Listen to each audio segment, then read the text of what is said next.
మీ TV news కి స్వాగతం. ముందుగా ముఖ్యాంశాలు చూద్దాం.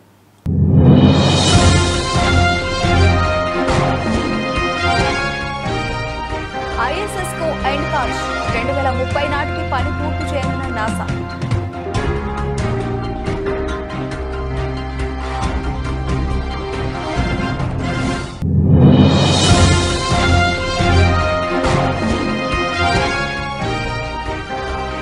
T20 ప్రపంచ కప్ విజేతగా భారత్. రోహిత్ సేనకు ప్రధాని మోదీ అభినందనలు.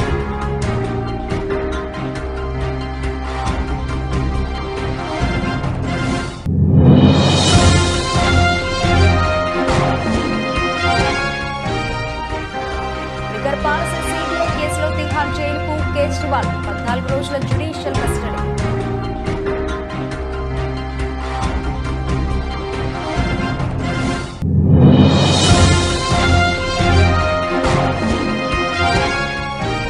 మళ్లీ తెరపైకి ప్రత్యేక హోదా డిమాండ్. కేంద్రంపై ఒత్తిడి తేవాలని జేడీయూ నిర్ణయం.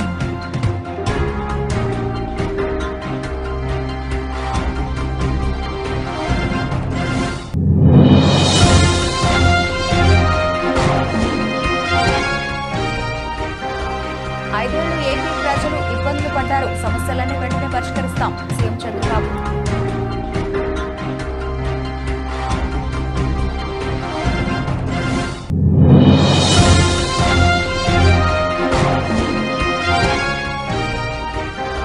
తిరుపతిలో పోలీసుల over action. MP Mithun Reddy house arrest.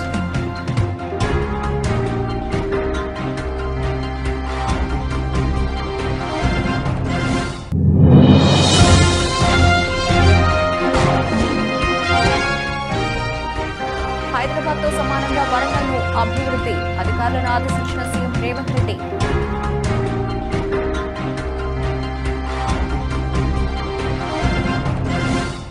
పాతికేళ్లుగా అంతరిక్షంలో వ్యోమగాములకు ఆవాసంగా ఉన్న అంతర్జాతీయ అంతరిక్ష కేంద్రాన్ని అమెరికా అంతరిక్ష పరిశోధన సంస్థ విచ్ఛిన్నం చేయబోతోంది. 2030 నాటికి ఈ పని పూర్తి చేయడానికి ఇప్పటికే ప్రణాళిక రూపొందించింది. ఇందుకుగాను అంతరిక్ష కేంద్రాన్ని తిరిగి భూమికి తీసుకువచ్చేందుకు ఒక భారీ వ్యోమనౌకను తయారు చేసే బాధ్యతను ఎలాన్ మాస్క్ కు చెందిన స్పేస్ ఎక్స్ కు అప్పగించింది. ఇప్పటికే ఇందుకోసం స్పేస్ ఎక్స్ కు నాసా 7,000 కోట్ల రూపాయలు చెల్లించినట్లు అంతర్జాతీయ మీడియా పేర్కొంది. ఈ వాహనం భూపరితలానికి 250 మైళ్ల ఎత్తులో ఉన్న అంతరిక్ష కేంద్రాన్ని భూ వాతావరణంలోకి లాక్కొస్తుంది. భూ వాతావరణంలోకి రాగానే అధిక ఉష్ణోగ్రతల కారణంగా అంతర్జాతీయ కేంద్రం దహనం అయిపోతుంది. అంతర్జాతీయ అంతరిక్ష కేంద్రాన్ని విచ్ఛిన్నం చేసేందుకు నాసా ప్రణాళిక సిద్ధం చేసింది. ప్రస్తుతం దాదాపు భూపరితలానికి 250 మైళ్ల ఎత్తులో ఉన్న అంతరిక్ష కేంద్రాన్ని 2030 మధ్యలో క్రమంగా 200 మైళ్ల ఎత్తుకు, ఆ తర్వాత 175 మైళ్ల ఎత్తుకు తీసుకువస్తారు. తర్వాత అంతరిక్ష కేంద్రం నుంచి వ్యోమగాముల అందరూ కీలకమైన సామాగ్రిని తీసుకుని భూమి మీదకి తిరిగి వచ్చేస్తారు. అప్పుడు స్పేస్ ఎక్స్ తయారు చేస్తున్న నియార్బిట్ వెహికల్ అంతరిక్ష కేంద్రాన్ని భూమికి మరింత చేరువగా లాక్కొస్తుంది. భూ ఉపరితలానికి 75 మైళ్ల సమీపానికి వచ్చిన తర్వాత భూ వాతావరణంలో అధిక ఉష్ణోగ్రతల కారణంగా అంతరిక్ష కేంద్రం డిఆర్బిట్ వెహికల్ దహనం అయిపోతాయి. ఈ శకలాలు దాదాపుగా కరిగిపోతాయని, భూమి మీద పడే ముప్పు చాలా తక్కువగా ఉన్నట్టు నాసా అంచనా వేస్తోంది. కొన్ని భాగాలు మిగిలిపోయినా సముద్రంలో పడతాయని శాస్త్రవేత్తలు భావిస్తున్నారు. Electron rocket from New Zealand. The shoebox-sized cube satellites, or CubeSats, will measure the amount of heat that radiates into space from Earth's poles, two of the coldest, most remote regions on the planet. Data from the mission will help researchers better predict how Earth's ice, seas, and weather will change in a warming world.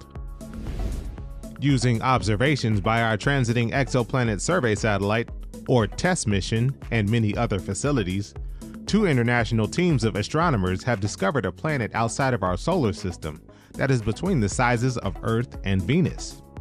The planet, called Gliese 12b, orbits a cool red dwarf star located about 40 light years away in the constellation Pisces. Multiple factors make it a candidate well suited for further study using NASA's James Webb Space Telescope. Our Psyche spacecraft recently passed its 6-month check. T20 ప్రపంచ cup విజేతగా భారత్ నిలిచింది. శనివారం Barbados వేదికగా జరిగిన final మ్యాచ్లో దక్షిణాఫ్రికాపై భారత్ 7 పరుగుల తేడాతో విజయాన్ని సాధించింది. 17 ఏళ్ల తర్వాత T20 ప్రపంచ కప్ను ముద్దాడింది. ఈ క్రమంలో రోహిత్ సేనకు ప్రధాని నరేంద్ర మోదీ ఫోన్ చేసి అభినందించారు. రోహిత్ శర్మ నాయకత్వం అద్భుతం అంటూ ప్రశంసించారు. ఫైనల్ మ్యాచ్లో కీలక ఇన్నింగ్స్ ఆడిన విరాట్ కోహ్లీని, ఇక ఆఖరి ఓవర్ వేసిన హార్దిక్ పాండ్యాతో పాటు సూపర్ క్యాచ్ అందుకున్న సూర్యకుమార్ యాదవ్, జస్ప్రీత్ బుమ్రాను ప్రత్యేకంగా అభినందించారు. ఇక భారత జట్టుకు కోచ్గా రాహుల్ ద్రావిడ్ చేసిన కృషికి మోదీ కృతజ్ఞతలు తెలిపారు. కాగా శనివారం రాత్రి టీమిండియా మ్యాచ్ గెలిచిన తర్వాత మోదీ ఓ వీడియో పోస్ట్ చేశారు. దేశ ప్రజలందరి తరఫున భారత జట్టుకు అభినందనలు తెలిపారు. 140 కోట్ల మంది భారతీయులు మీ ఆట తీరు పట్ల గర్వపడుతున్నారన్నారు. ఒక్క మ్యాచ్లోనూ ఓడిపోకుండా గెలవడం అంత సులభమైన విషయం కాదన్నారు. మీరు మైదానంలో ప్రపంచ కప్ను గెలుచుకున్నారు, మీరు దేశ ప్రజల హృదయాలను గెలుచుకున్నారు అని వీడియోలో మోదీ అన్నారు. टीम इंडिया को इस भव्य विजय के लिए सभी देशवासियों की तरफ से बहुत बहुत बधाई। आज 140 करोड़ देशवासी आपके इस शानदार प्रदर्शन के लिए गर्व अनुभव कर रहे हैं। खेल के मैदान में आपने वर्ल्ड कप जीता, लेकिन हिंदुस्तान के हर गांव, गली, मोहल्ले में आपने कोटि कोटि देशवासियों का दिल जीत लिया। और ये टूर्नामेंट एक विशेष कारण से भी याद रखी जाएगी। इतने सारे देश, इतनी सारी टीमें और एक भी मैच हारना नहीं, ये छोटी उपलब्धि नहीं है। आपने क्रिकेट जगत के हर महारथी, उनके हर बॉल को खेला और आपने शानदार विजय प्राप्त करते रहे। एक के बाद एक विजय की इस परंपरा ने आपके हौसले को तो बुलंद कर दिया, लेकिन इस पूरी टूर्नामेंट को भी रसप्रद बना दिया, रोचक बना दिया। आपने शानदार विजय प्राप्त की है। मेरी तरफ से मैं आपको बहुत बहुत बधाई देता हूं, बहुत बहुत शुभकामनाएं देता हूं। ఢిల్లీ లిక్కర్ పాలసీ సిబిఐ కేసులో ఢిల్లీ ముఖ్యమంత్రి అరవింద్ కేజ్రీవాల్ ను 14 రోజుల జ్యుడిషియల్ కస్టడీ విధించింది రౌస్ ఎవెన్యూ కోర్టు. మరింత దర్యాప్తు కోసం కేజ్రీవాల్ ను కస్టడీలో ఉంచాల్సిన అవసరం ఉందని సిబిఐ కోర్టుకు విన్నవించింది. అందుకు అంగీకరించిన కోర్టు జ్యుడిషియల్ కస్టడీకి పంపింది. 3 రోజుల సిబిఐ కస్టడీ ముగియడంతో కేజ్రీవాల్ ను కోర్టులో హాజరుపరచాలన్న ఆదేశాలను ఈ రోజు తెల్లవారుజామున ప్రత్యేక న్యాయమూర్తి సునైనా శర్మ రిజర్వ్ చేశారు. రిమాండ్ దరఖాస్తులో కేజ్రీవాల్ విచారణకు సహకరించలేదని, తప్పించుకునే సమాధానాలు ఇచ్చారని సిబిఐ ఆరోపించింది. కేజ్రీవాల్కి వ్యతిరేకంగా ఉన్న ఆధారాలను సిబిఐ కోర్టుకు సమర్పించింది. జూలై 12వ తేదీ వరకు కేజ్రీవాల్కు Rouse Avenue court judicial remand విధించింది. ఈ క్రమంలోనే సీఎం కేజ్రీవాల్ను తిహార్ జైలుకు తరలించనున్నారు. వచ్చే నెల 12న మధ్యాహ్నం 2 గంటల సమయంలో వీడియో కాన్ఫరెన్స్ ద్వారా కేజ్రీవాల్ను కోర్టుకు హాజరుపరచనున్నారు. इन्होंने पूरी कोशिश की जेल के अंदर केजरीवाल को तोड़ने की, तरह तरह से। कभी अपमानित करते थे, कभी बेइज्जत करते थे। 15 दिन तक इन्होंने मेरे को इंसुलिन नहीं दिया। मेरे को 20 साल से शुगर की बीमारी है और 10 साल से मैं इंसुलिन पे हूं। शुगर की बहुत हाई लेवल की बीमारी है मुझे, और मैं डेली 52 यूनिट इंसुलिन लेता हूं। 52 यूनिट बहुत ज्यादा होते हैं। 52 यूनिट इंसुलिन लेता हूं। तो जब मैं जेल में गया, डेली मेरा बढ़ता जाए, कभी 300, कभी 325, कभी 350। अब मुझे चिंता होने लगी, क्योंकि ज्यादा टाइम तक अगर शुगर हाई रहती है तो फिर धीरे धीरे आपकी किडनी खराब होने लग जाती है, धीरे धीरे आपका लिवर खराब होने लग जाता है और परमानेंट डैमेज हो जाता है आपके शरीर के अंदर। तो मैं बार बार डॉक्टर को बोलूं। జేడీయూ పార్టీ అధినేత బీహార్ సీఎం నితీష్ కుమార్ మరోసారి రాజకీయ చాణక్యం ప్రదర్శించారు. బీహార్కు ప్రత్యేక హోదా సాధనకు కేంద్రంలోని ఎన్డీఏ సంకీర్ణ ప్రభుత్వంపై ఒత్తిడి తేవాలని నిర్ణయించారు. ఢిల్లీలో శనివారం జరిగిన జేడీయూ జాతీయ కార్యవర్గ సమావేశంలో ప్రత్యేక హోదా డిమాండ్ అంశాన్ని నితీష్ కుమార్ లేవనెత్తారు. ప్రత్యేక కేటగిరీ హోదా డిమాండ్ చాలా కీలకమైందని ఆయన గుర్తు చేశారు. గత ఏడాది రాష్ట్రానికి ప్రత్యేక హోదా కోసం తీర్మానాన్ని బీహార్ మంత్రివర్గం ఆమోదించిన విషయాన్ని గుర్తు చేశారు. ప్రత్యేక హోదా వల్ల కేంద్రం నుంచి వచ్చే పన్నుల రాబడిలో రాష్ట్ర వాటా పెరుగుతుందని జేడీయూ భావిస్తోంది. వెనుకబడిన తరగతులకు రిజర్వేషన్లు పెంచాలని జేడీయూ కేంద్రాన్ని కోరుతోంది. వెనుకబడిన తరగతులు, అత్యంత వెనుకబడిన తరగతులు, షెడ్యూల్డ్ కులాలు, షెడ్యూల్డ్ తెగలకు పెంచిన రిజర్వేషన్లను 9వ షెడ్యూల్లో చేర్చాలని కూడా ఆ పార్టీ పట్టుబడుతోంది. కాగా లోక్సభ ఎన్నికల్లో ఎన్డీఏ కూటమి విజయం సాధించినందుకు ప్రధాని నరేంద్ర మోదీకి జేడీయూ కార్యవర్గం అభినందనలు తెలిపింది. లోక్సభ ఎన్నికల్లో జేడీయూ మంచి ఫలితాలు రాబట్టడంతో నితీష్ కుమార్ను కూడా అభినందించింది. ఇటీవల జరిగిన లోక్సభ ఎన్నికల్లో 12 ఎంపీ స్థానాలు గెలిచిన జేడీయూ ఎన్డీఏ సంకీర్ణ ప్రభుత్వంలో కీలక భాగస్వామిగా ఉన్న సంగతి తెలిసిందే.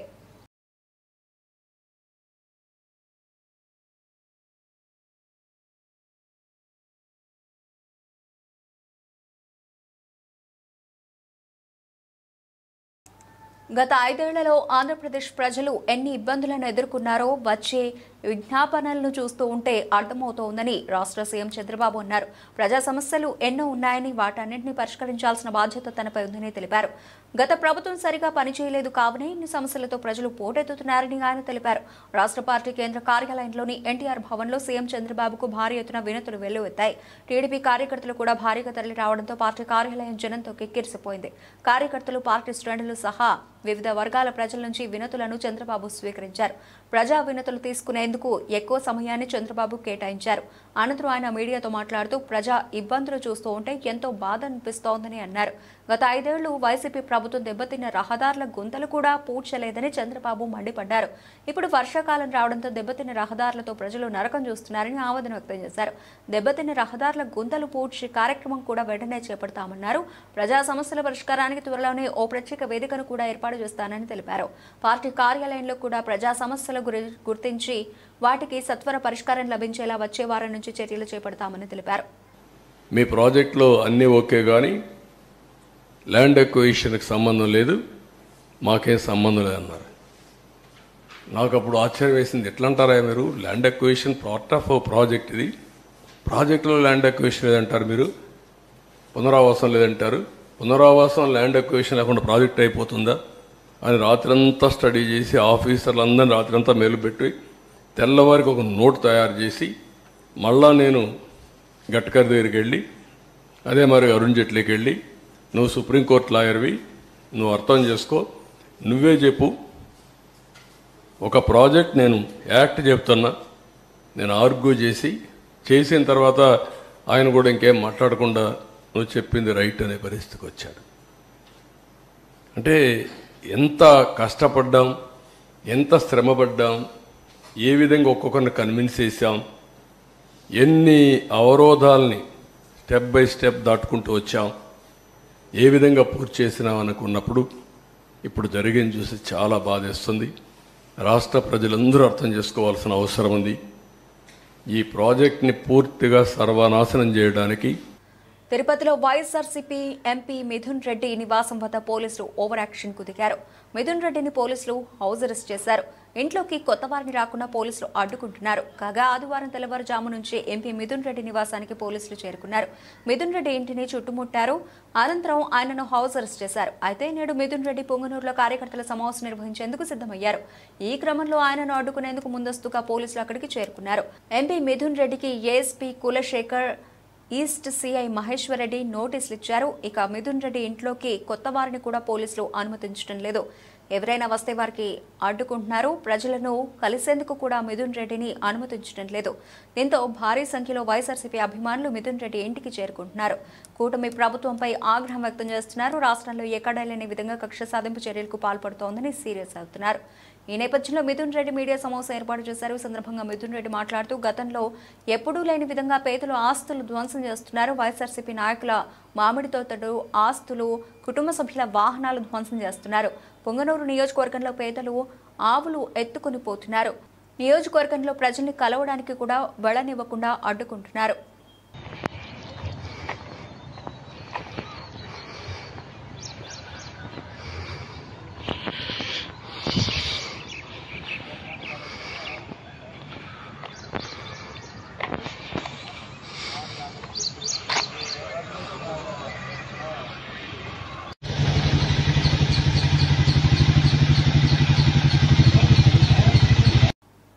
వరంగల్ అభివృద్ధిపై తెలంగాణ సీఎం రేవంత్ రెడ్డి ఫోకస్ పెట్టారు. వరంగల్ జిల్లా సమీక్షా సమావేశంలో రేవంత్ రెడ్డి పాల్గొని మాట్లాడుతూ హైదరాబాద్తో సమానంగా వరంగల్ను అభివృద్ధి చేయాలన్నారు.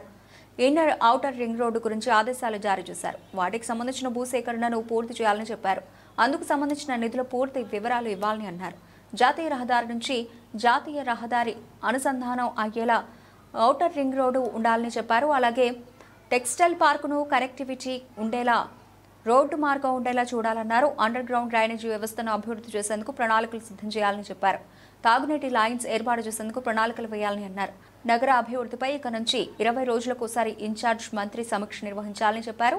తాము పూర్తి సహకారం అందిస్తామని అన్నారు. డంపింగ్ సమస్యలకు శాశ్వత పరిష్కారం కోసం చర్యలు చేపట్టాలని తెలిపారు. That is our responsibility. We cannot ignore while you are constructing an ఇప్పుడు ఎమ్మెల్యే గారు మీకు ఇందాక చెప్పాను కదా 300 crores గవర్నమెంట్ ఆఫ్ ఇండియా నుంచి అదనంగా వచ్చింది. కాలనీలో అన్ని అమ్యూనిటీస్ కూడా మేమే including sanitation and everything. So I would suggest straight you establish one gram panchayat, whatever gram panchayat requires. Gram panchayat building, community hall, education, school building and everything. Mini what do you call OP patients చూడడానికి ఒక doctor వచ్చి visit చేస్తాను. Primary health centre లాగా day time వాళ్ళకు health requirements ఏమన్నా ఉన్న ఒక 3 hours or 4 hours everyday వీళ్ళు వచ్చి ఒక అంగన్వాడీ బేసిక్ ఒక విలేజ్కి ఏమేమి అవసరం ఉంటాయో కలెక్టర్ గారు ఒక గ్రామ పంచాయతీలో ఏమేమి ఎస్టాబ్లిష్మెంట్స్ ఉంటాయో అన్ని ఎస్టాబ్లిష్మెంట్స్ ఇప్పుడు మీరు ఏదైతే డిజైన్ చేసిండ్రో అందులో ఉండాలి. వాటికి కావాల్సిన బడ్జెట్ ప్రపోజల్స్ డెవలప్మెంటు ప్లస్ ఈ బెనిఫిషియర్స్ అందరికీ ఇందిరమ్మ స్కీమ్ కింద హౌసెస్ ఇవ్వడానికి వాళ్ళందరినీ కూడా లిస్ట్ అవుట్ చేసి యూ గెట్ దట్ ప్రపోజల్. అంటే entire this area nothing but special economic zone. We have to create everything in one compound. So దాని ప్రకారం చేయండి. మిగిలింది అక్కడ ఇప్పుడు మన రివ్యూ ఉన్నది కదా, I will give you instructions they. Thank you sir. Thank you.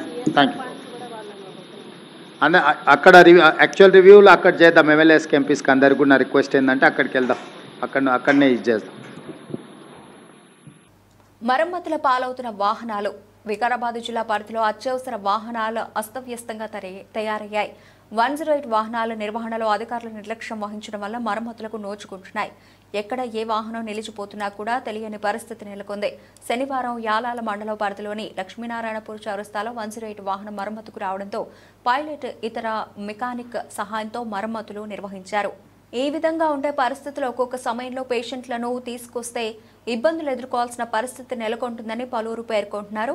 పై అధికారులు 108 వాహనాల నిర్వహణ విషయంలో శ్రద్ధ వహించి ప్రజలకు ఇబ్బంది కాకుండా చూడాలని ప్రజలు కోరుతున్నారు.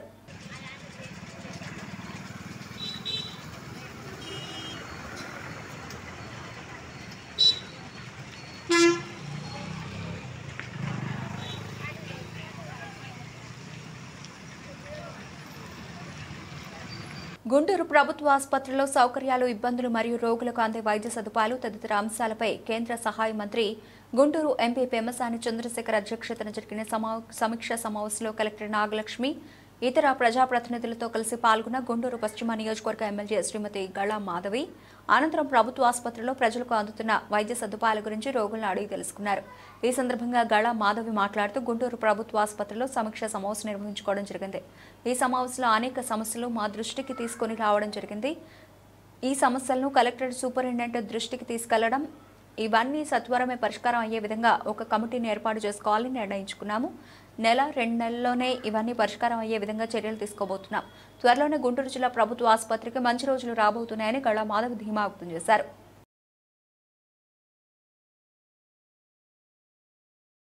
తన రాజకీయ ప్రయాణ ఆరంభంలో వెన్నుతట్టి ప్రోత్సహించడంతో పాటు విజయవాడ పార్లమెంట్ ఎంపీగా భారీ మెజార్టీతో విజయం సాధించే వరకు అండదండగా ఉండి కష్టపడిన టీడీపీ రాష్ట్ర ప్రధాన కార్యదర్శి బుద్ధ వెంకన్న, రాష్ట్ర అధికార ప్రతినిధి నాగుల్ మీరా రుణం జీవితంలో తీర్చుకోలేనని విజయవాడ పార్లమెంట్ ఎంపీ కేశినేని శివనాథ్ అన్నారు. పార్లమెంట్లో విజయవాడ ఎంపీగా కేశినేని శివనాథ్ ప్రమాణ స్వీకారం చేసి విజయవాడకు విచ్చేసిన సందర్భంగా శనివారం బుద్ధ వెంకన్న తన నివాసం వద్ద కేశినేని శివనాథ్కి భారీ అభినందన సభ ఏర్పాటు చేశారు. రథన్ సెంటర్ వద్ద ఎంపీ కేశినేని శివనాథ్కి పూలమాలలతో టీడీపీ నాయకులు కార్యకర్తలు ఘన స్వాగతం పలికారు. అక్కడి నుంచి బుద్ధ నివాసం వరకు ఓపెన్ టాప్ జీప్లో కేశినేని శివనాథ్ను ఊరేగింపుగా తీసుకెళ్లారు. భారీ సంఖ్యలో వచ్చిన కార్యకర్తల అభిమానులకు విక్టరీ సింబల్ చూపిస్తూ కేశినేని శివనాథ్ ముందుకు సాగారు. ఇక మహిళా కార్యకర్తలు నృత్యాలు చేశారు. నారా చంద్రబాబు నాయుడు తీరుతో నిరుద్యోగులు రోడ్డెక్కారు. మెగా డిఎస్సీ పేరుతో తమని దగా చేశాడంటూ అనంతపురం జిల్లాలో నిరుద్యోగులు భారీ ర్యాలీ నిర్వహించారు. అధికారంలోకి వచ్చినప్పటి నుంచి అడ్డగోలుగా అప్పులు చేసేస్తున్న కూటమి ప్రభుత్వంపై పలువురు నివ్వెరపోతున్నారు.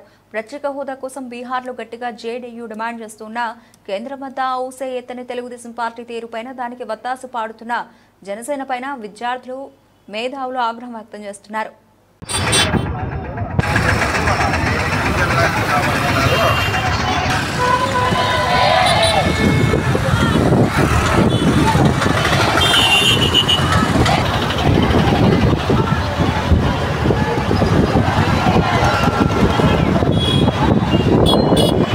రాష్ట్రంలో లా అండ్ ఆర్డర్ కంట్రోల్లో లేదంటూ వైఎస్ఆర్సీపీ ఎంపీ వైవి సుబ్బారెడ్డి ఆగ్రహం వ్యక్తం చేశారు.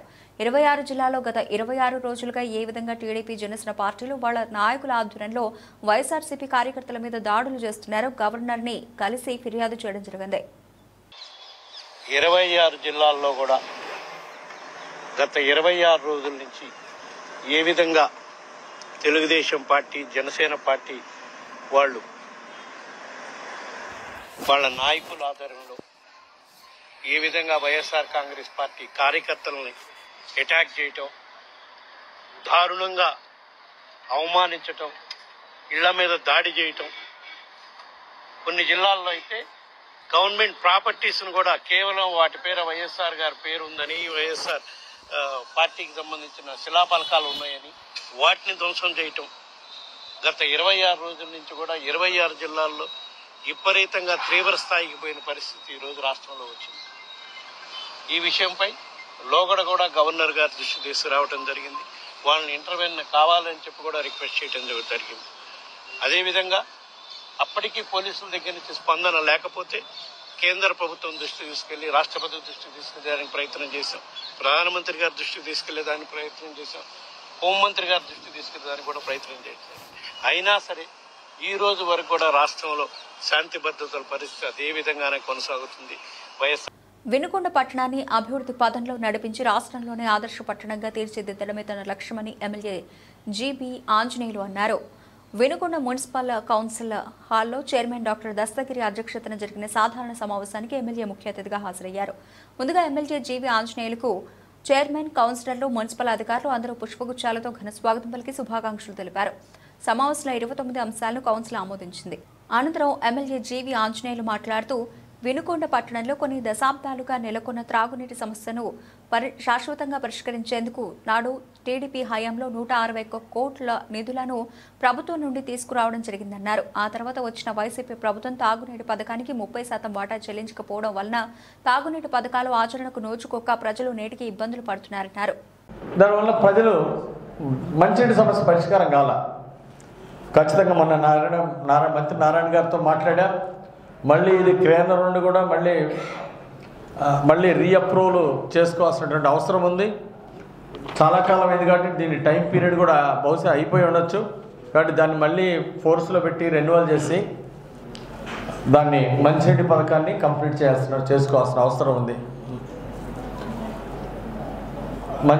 శాశ్వత మంచినీటి పథకం సాధిస్తాం, పూర్తి చేస్తాం. ఓకే, థ్యాంక్ యూ సార్, మీ అందరి సహకారంతో. అట్లాగే 146 జియో ప్రకారం ఎన్ఎస్పి స్థలంలో మనం అభివృద్ధికి గతంలో 146 జియో తీసుకొచ్చాం. ఆ 146 జియోని దాని ప్రకారం అభివృద్ధి చేస్తాం. ఎన్ఎస్పి స్థలాన్ని షాపింగ్ కాంప్లెక్స్ తీసివేసి ఎవరు ముందుకు రాలేదు. ఆల్రెడీ సంగారెడ్డి నియోజకవర్గ పరిధిలో నెలకొన్న సమస్యలు, పలు అభివృద్ధి పనులపై ఎమ్మెల్యే చింతా ప్రభాకర్ అదనపు కలెక్టర్ చంద్రశేఖర్ను కలిశారు. సంగారెడ్డి జిల్లా కేంద్రంలోని కలెక్టరేట్లో అదనపు కలెక్టర్ చంద్రశేఖర్ కార్యాలయంలో ఎమ్మెల్యే సమావేశమయ్యారు. సైంటిఫిక్ సాలిడ్ వేస్ట్ మేనేజ్మెంట్ పార్కుపై ప్రధానంగా చర్చించారు. Scientific solid waste management park పూర్తి కావడానికి తన పూర్తి సహకారం ఉంటుందని ఎమ్మెల్యే చింతా ప్రభాకర్ తెలిపారు. సంగారెడ్డి పట్టణంలో నీటి సరఫరా చేయడంలో మున్సిపల్ అధికారులు అప్రమత్తంగా ఉండాలని, తాగునీటి సరఫరాలో ఇబ్బందులు లేకుండా నీటి సరఫరా చేయాలని, అనుమతి లేని నీటి కనెక్షన్లపై అప్రమత్తంగా ఉండాలని, కాలనీలో మౌలిక వసతులు కల్పించాలని మున్సిపల్ అధికారులకు ఎమ్మెల్యే ఆదేశించారు.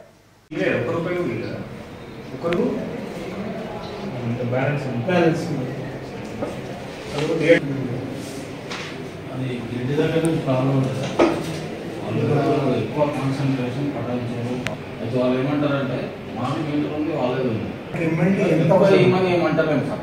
ఇంతకుముందు గతంలో ఏమి ఇచ్చినా గతంలో ఇవ్వమంటారు. మనకి ఎంత MLD అవసరం? మనకు ఒరిజినల్గా వాళ్ళు అగ్రిమెంట్ ప్రకారం 10 MLD ఇవ్వాలి. మనకు అవసరం మనకు 7.5 MLD వాళ్ళు ఇవ్వాలి మనకు లెక్కప్పుడు. ఇప్పుడు 6 మనకి ఎంత అవసరం? 7.5 అవసరం మనకు టోటల్. మనకి అంటే టోటల్ అంటే మనది కాక మనది ఎంత వస్తుంది? మనది 5.5 వస్తుంది. మన నుంచి ఎంత రావాలి? 7.5 అంటే 12.5 మనకు అవసరం.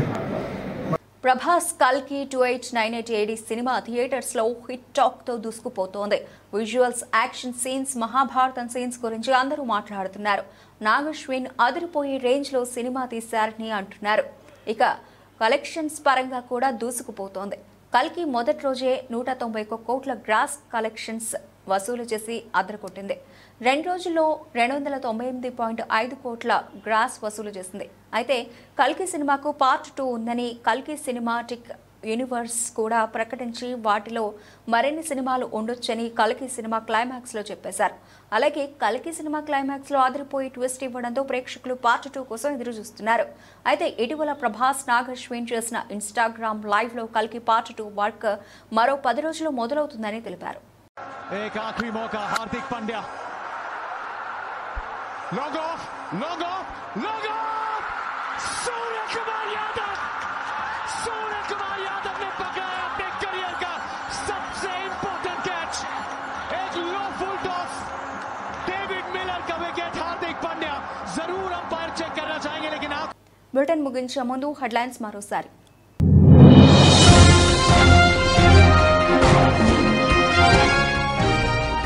ISS को एंड कार्ड 2030 నాటికి పని పూర్తి చేయనున్న నాసా.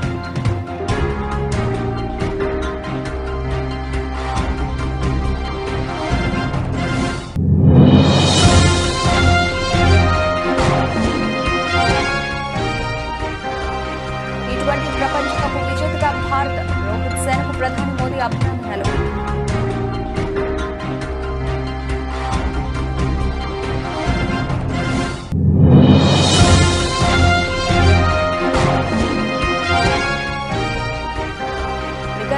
CBI కేసులో తిహార్ జైలుకు కేజ్రీవాల్ 14 రోజుల జ్యుడిషియల్ కస్టడీ.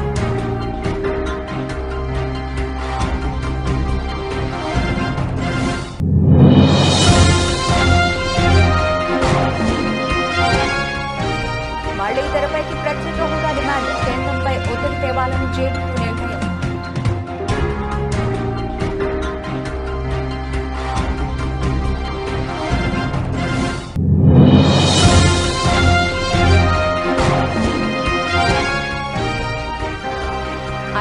ఏపీ ప్రజలు ఇబ్బందులు పడ్డారు. సమస్యలన్నీ వెంటనే పరిష్కరిస్తాం. సీఎం చంద్రబాబు.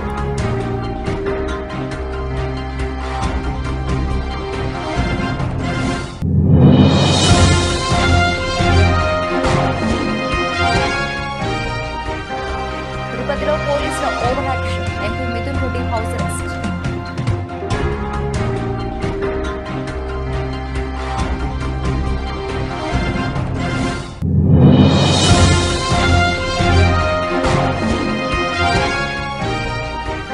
హైదరాబాద్తో సమానంగా వరంగల్ను అభివృద్ధి. అధికారులను ఆదేశించిన సీఎం రేవంత్ రెడ్డి.